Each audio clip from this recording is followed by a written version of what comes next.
before I forget. Oh, welcome, my friend. Welcome. Welcome to Hexpert. Thank you so much for applying for the job. We're looking for a junior pen tester. We do several types of pen testing, web pen testing, network pen testing, sometimes mobile. It all comes a bit together. You'll be joined by a senior in the beginning, and you'll be entering as a entry-level junior pen tester. But as time progresses, of course, there are many opportunities to grow in this company, because we also want you to be happy. So first of all, can you tell me a little bit about Hexpert, please? Well, I believe Hexpert is a website, a web application uh, that is in general designed for registration purposes. I haven't really studied it yet so far. I'm sorry. Not a problem at all. The reason I asked this question is because a lot of employers will ask you about the company that you're working for, because it will show that you care. If you look up information in the beginning, it will show that you care about the company. Definitely not a problem if you don't know a question, by the way. You haven't had a lot of time to prepare. We've had to call you up on a short notice because we're out of shortage and we are having a big pen test come up. So I appreciate you are here. Thanks. Can you tell me, why should I pick you? Well, when it comes to securing any system or a network, I believe skills are right for that purpose. Yeah. So I believe I will be fitting for the role of junior penetration tester since I have enough skills to qualify for this job or for this opportunity. It's really good, thank you. What I would say as well maybe is a little bit like about yourself, like I'm eager to learn, or I'm a fast learner, or something like that, you know. They will always ask you like a variation of this. I've asked, why should I pick you? But you can also say, can you name me 3 positive things about you? Can you name me 3 negative things about you? And they will always do that to see if you know yourself a little bit as well, of course, because people who will go like, they will not know who they are really. They haven't given it a lot of thought. And that's what employers look for as well, besides just saying, this is why I'm good, or this is why I'm not good. And if they ask you about negatives, if they ask you, tell me about why we shouldn't pick you, or tell me 3 negatives about you, then you should tell them, of course, but always give it a bit of a positive spin as well. Like I am very stubborn, but that also means that if you give me a project, I will bite down into it, you know. Explain a little bit of that. That's very important. Really good answer. Are you a team player? Obviously, when when security is concerned, being a part of a team is really important. You have to work as a family, not only as a team member. You have to work as a family because you are protecting your own company. So I love that.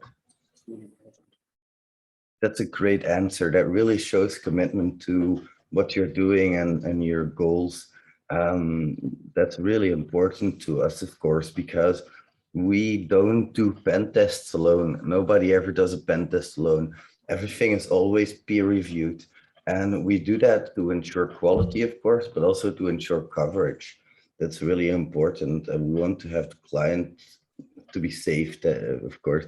If we hack something, and a month later a major hack comes out, that doesn't look good for our company. Um, can you, let's say you're working in a team and you see that your coworker is stealing data and he's selling it to other companies. What do you do?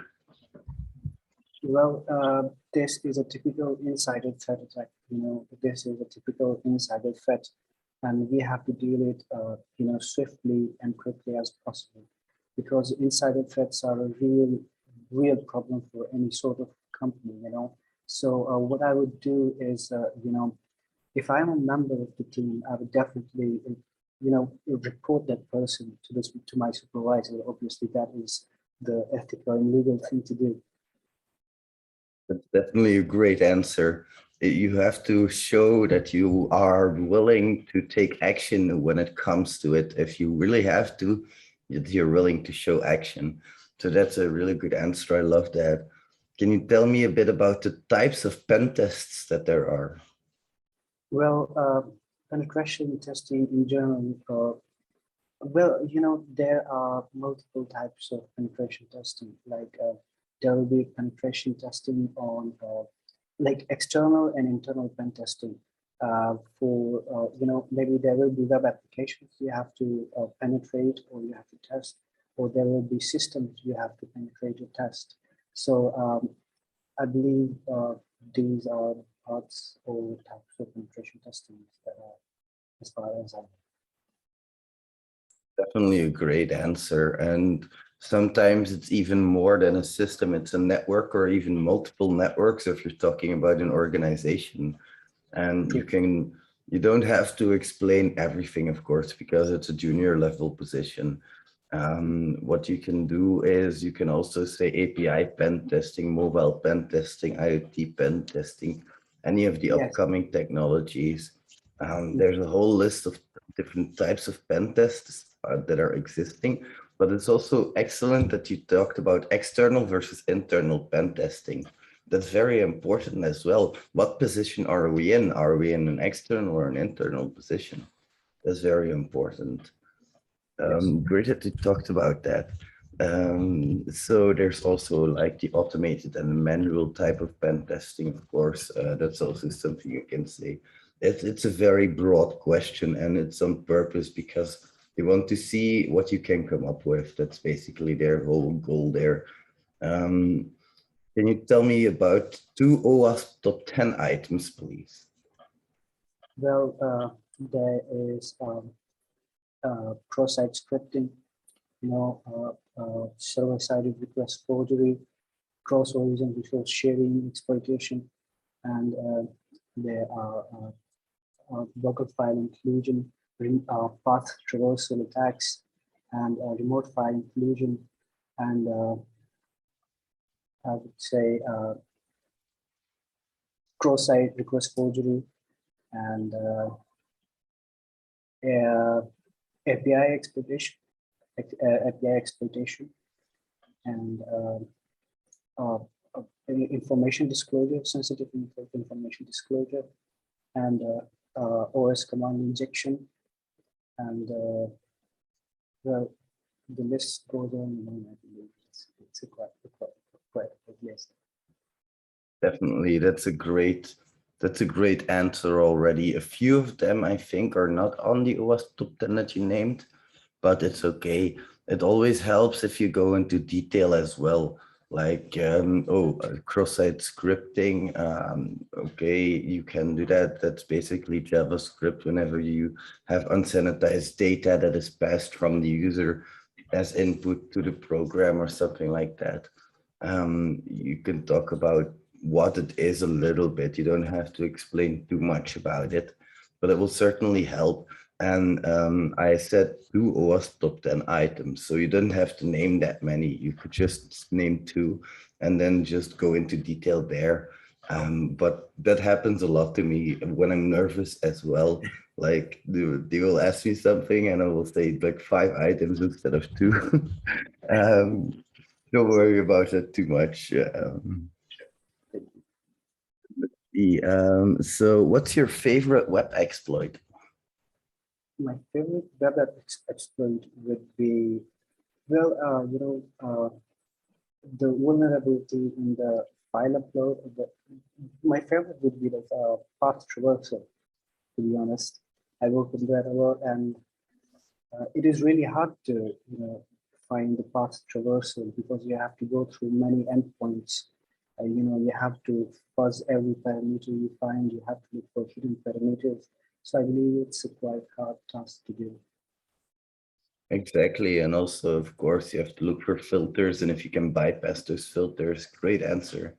I love that. What they're looking for there is if you know your web exploits, because if you take a long time to answer, then they will think that you're not busy with web exploits. Because like I know what my favorite one is, broken access control. I can name that off the top of my head like nothing, because I've Yes, worked with it so much, and that's like what they're basically looking for is, have you worked with these items? Because a lot of people will just learn them from textbooks, and they will not pass these types of tests because they don't know their favorite web exploit. They can't talk about it much. But you said great things like looking for hidden endpoints. Those are the things I wanted to hear. Like some things that are important about that issue type. So great answer. You're doing really well. Um, what issue type are you? If you had to describe yourself as an issue type, what are you? uh, myself. Well, I am a bit of an overthinker, and from the past, I have tried to channel it in a positive way to my work, to my studies. Because an overthinker's brain just wanders around stuff if you don't put it to good use. So uh, that's what I can say about myself. So could you like compare that to command injection or something like that? Well, command injection will Maybe require some sort of overthinking, obviously. So, there is this website which is using PHP, and you have to test it for command injection. So obviously, I will go for it. And it is a tricky business when you're talking about OS command injections, because sometimes we have to encode it to bypass the filters. For example, for instance, there is a website, hexpert.com, index.php or home.php. Now, what I can do is, if there is some sort of web access firewall, I will try to bypass it through encodings. There are multiple sort of encodings, and eventually, I believe that can be possible or not. awesome, thank you. Like what I was looking for is the same thing about there, like asking what issue type you are is if you know yourself and if you can relate yourself a little bit to an issue type, because like it's a strange question, but it will often throw a curveball at you to throw you off a little bit. It's Oh, to see okay. I like get the question now. it's like, how do you handle stress, right? Like, how do you, like, True. I would find this a stressful question because it would require me to make connections that I didn't make before. But it's definitely a great answer. Can you tell me what XSS stands for? Cross-site scripting. Excellent. And how about XXE? Uh, Sorry, can you please repeat? XXE. XCC. Well, it is it is basically used for cross eternal XML injection, or sorry, cross external exploitation, because we are inputting malicious XML payloads into an XML file that is being hosted on a website. That's great because you didn't know exactly what XXE is. XXE is external and XML external entities. But it's okay because you gave a great answer because you told me what it was. That tells me I don't need you to know everything like JWT. What does that stand for? I don't need you to know that. I need you to know what it does. Like I need you to know how to use it. That's important. So great answer there. Great save. Can you name me just like, let's say you're attacking a target and they have a filter on there. Can you name me two filter bypasses that you will try? Um, can be Like, anything. Like cross-site scripting, they might block alert. yes. Is there like two things that you will try to get around that? Obviously, there is a script. If it is running a web application, there certainly will be filters. So there are lots of like methods we can bypass that filter. Suppose if the alert is filtered, we can use print, or we can use console, or we can use Excellent. prompt. That's really good. That's an excellent answer. You said a few things like we can use console and we can use print. That's like console.log, you mean, right? Like log something to the console. That's a great answer. And you can also do like capitals. You can do, like you say, prompt. You can try to base 64 encode it. You can add a null byte. There's so many things you can say. So definitely definitely a good answer. Definitely not a bad one. There's not a bad one here. Like if you just name 2 bypasses, then they'll be happy. But what they want you to know, or what they want to know, is that you've thought about filters before, because if you don't know, if you didn't think about filters before and learn everything from a book, this question is almost impossible to answer. We can also use So, polyglots, I believe. sorry? We can also use the polyglots to bypass the filters, because sometimes, the user input validation is not strong enough. The filter is not strong enough to block the polyglots. So I believe that is the most advanced sort of cross-site scripting that is being used these days. The problem with a polyglot is often that a lot of people will copy and paste them everywhere, but that's not how a polyglot, like, I'm not a big fan of polyglots. What I look for when I do cross-site scripting is I insert a random string into every single input parameter, and I look for reflection of that string on the web page.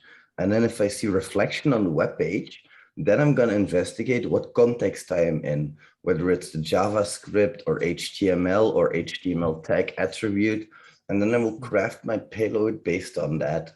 So the thing with polyglots is it's okay, but it messes a lot as well. So I loved your answer. Really good that you know what a polyglot is as well. Um, so these are some really good answers in total. Say that we want to move on with you. What do you expect to make? What's your expected pay? Well, my expected pay, well, to be honest, I'm not really interested in the pay because what I'm doing, what I'm trying to do or study is for my passion. This is my passion. This is what I live for. So pay can be anything, at any point pay can go up. It depends on my skills, and I'm willing to give it all. So, You have to yeah. be you have to be a bit careful with that, and do a little bit of market research in advance, because if you say something like this, they will give you the lowest possible pay.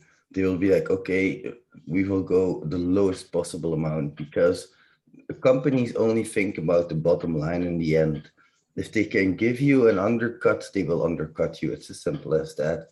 But like, if you do a little bit of market research, and I know it's hard, of course, especially for a remote job, because for a remote job, you need to know the salary of the country that you're going to solicit at. It takes a lot more research, but if you have an idea of what you're worth on the internet in a global scale, because that's what you're going for, if you have an idea of what a basic pen tester is worth, and it varies, of course, from country to country, but here in Belgium, a junior pen tester would be about 1,600, 1,800 euros netto. So that would be take home payment after taxes.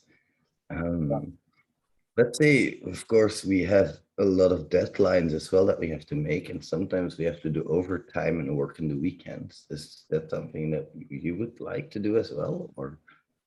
Yes, I'm comfortable with that. That's perfect, especially in our field. We have a lot of overtime. We have to get Exactly. used to that. True. I understand that. Last question. Can you tell me one interesting thing about cats, please? Cats, they're fluffy and beautiful. I love it. Like the thing is, a, a lot of interviewers will ask you a question that will test thinking skills like, oh, that's interesting. They have sharp tongues, they have sharp talents, they're fluffy, like you say. Doesn't really Mhm. matter. It will, the reason that's important because improvisation is important in our field as well. We get a guideline, but we never, at least we get a methodology, but you're expected to add to that methodology as well. Like every single junior pen tester in the beginning, they will just start testing, but then after a while, they will have to add something as well if they want to grow further in the company as well, of course. True, So true. thanks a lot for your time. I really appreciate it. You will hear from us soon. Thank you so much. Thank you so much. It is an honor joining the interview. I'm really pleased to meet you. Big fan. Thank you so much for the Likewise. opportunity. Thank Thank you. you Thank so you so much, my friend.